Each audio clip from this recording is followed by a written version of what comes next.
Hi, my little love dumplings. I think this is actually like episode 3 or 4. I'm not even sure. I know. I'm like that. Okay, but we started out in Romans 8, chapter 1, or not chapter 1. Sorry, let me reiterate.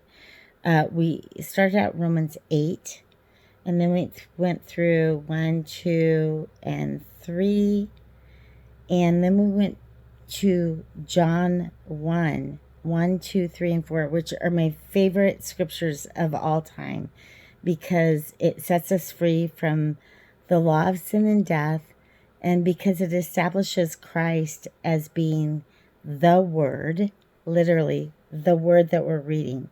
It establishes him as being that in the flesh. That's everything. And it establishes him at the beginning of when all things were created. I'm not talking about like a stupid, oh, sorry about that, a silly church sermon of in the very beginning was just Adam and Eve and God in the garden. It was bigger than that. We all know that, okay? It talks about the beginning of the universes because we're talking about the Father of universes. We're talking about the Father of life. This is not child's play here. So the red word today, I think it's episode 4. I'm not sure. Okay, I'll reiterate if it's not. We're gonna go back to Romans. After we went from Romans 1, 2, 3, and then went to John, chapter John, so that you can memorize it, 1, 2, 3, and 4. We're going to go back to Romans, and we're going to go to Romans 8, 4. Romans 8, 4.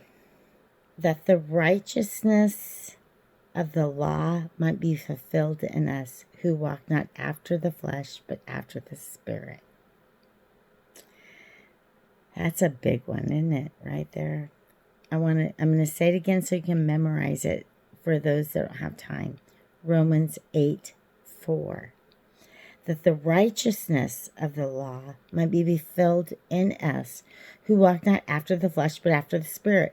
So what it means is that we're not going after some fleshly wants and gaunts and, oh my gosh, I had to have that and I had to have this and I need that. I need that car. I want to do this. I want to do that. I'm sorry, that's not what we're going after. But after the Spirit.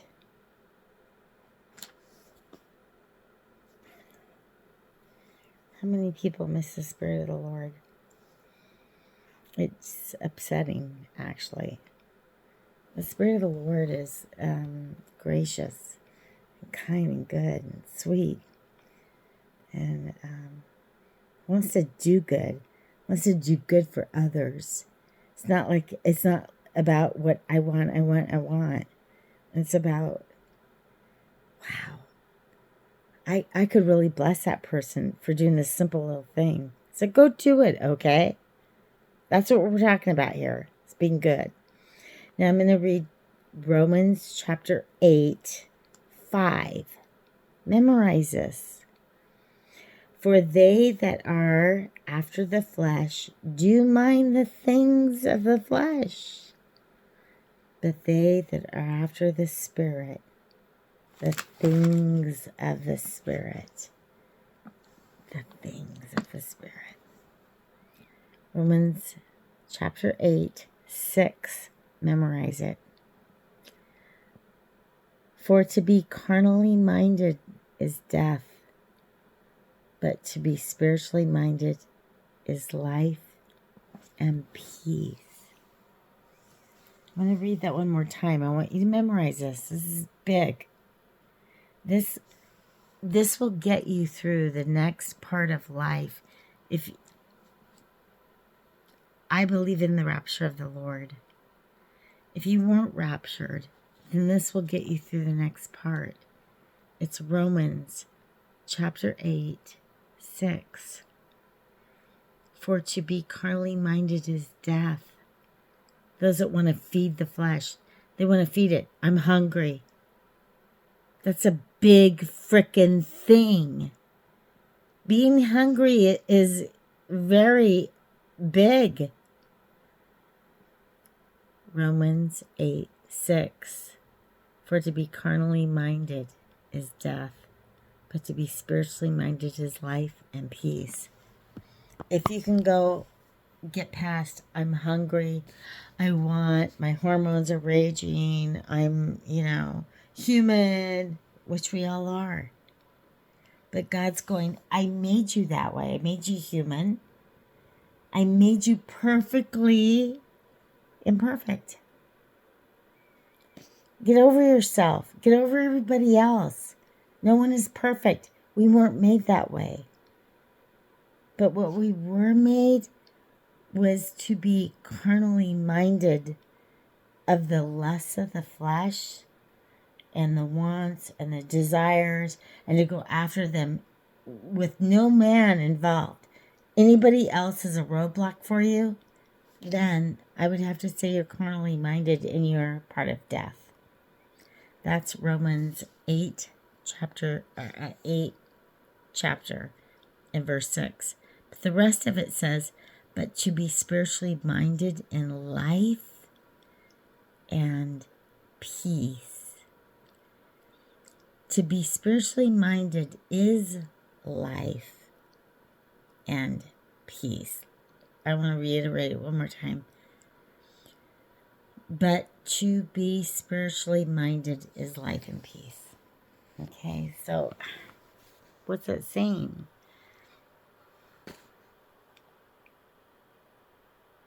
It's saying that there's a whole lot out there. There's a whole lot out there to be had, and I've had it, and I've lost it, and I've had it again. There's nothing more precious than the love of Christ, the spirit of Him living inside you.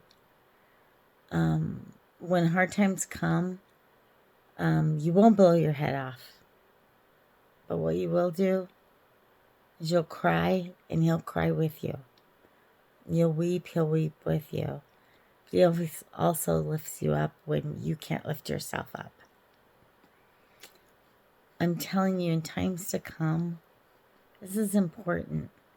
You need to memorize the scripture. I want you to memorize the scripture because of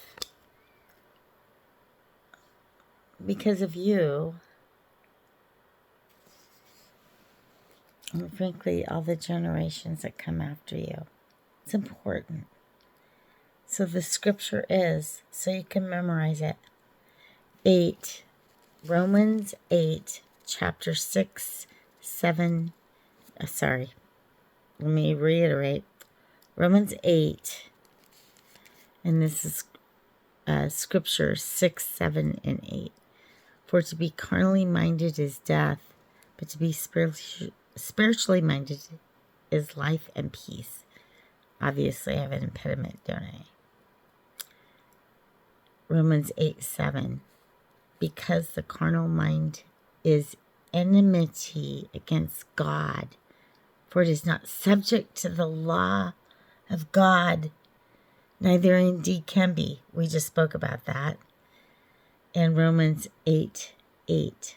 So then they that are in the flesh, they can't please God. Can you please yourself when you're in the flesh? I swear to God, you can only do that for like 3 seconds, 5 seconds, 8 seconds, 10 seconds. It never lasts. But to please God, I can tell you 100% it lasts forever. This is Tanya signing out with the red word. Till next day.